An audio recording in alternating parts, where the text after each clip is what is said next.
सत्तेवर येताना मोठमोठ्या घोषणा करणाऱ्या महायुती सरकारला आता आर्थिक अडचणींचा सामना करावा लागतोय, अशी टीका काँग्रेसचे प्रवक्ते आणि आमदार भाई जगताप यांनी केली आहे. कोल्हापुरात आज आमदार भाई जगताप यांची पत्रकार परिषद पार पडली.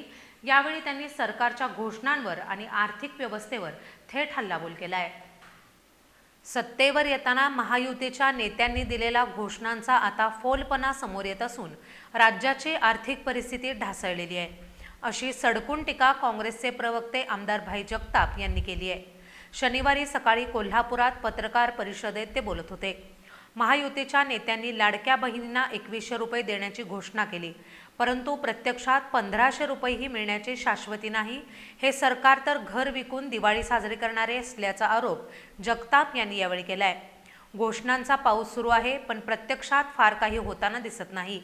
रस्ते विकास कामांमध्ये थोडंफार काम झालं असलं तरी राज्यावर आज 7 लाख कोटी रुपयांचं कर्ज आहे. इतकं की जन्माला येणारं प्रत्येक मूल कर्ज घेऊनच जन्माला येतंय. राज्याची आर्थिक स्थिती पाहता पुढील वर्षभरात शासकीय कर्मचाऱ्यांचे पगारही वेळेवर होतील की नाही, अशी शंकाही जगताप यांनी यावेळी व्यक्त केली आहे. मुख्यमंत्री आणि दोन्ही उपमुख्यमंत्री वेगवेगळ्या सुरात बोलतायत. हे बेसूर सरकार असल्याची टीकाही त्यांनी केली. शिंदे अजूनही आपणच मुख्यमंत्री असल्याच्या थाटात वावरतात. हिंदी विषयाच्या सक्तीमुळे मराठी भाषेवर परिणाम होईल असं वाटत नाही, असंही जगताप यांनी म्हटलंय. मुंबई महापालिका काँग्रेसनं स्वतंत्र लढावी, हे माझं पहिल्यापासूनच मत आहे. केंद्रीय मंत्री नितीन गडकरी यांच्याबद्दल आदर असल्याचं त्यांनी म्हटलंय.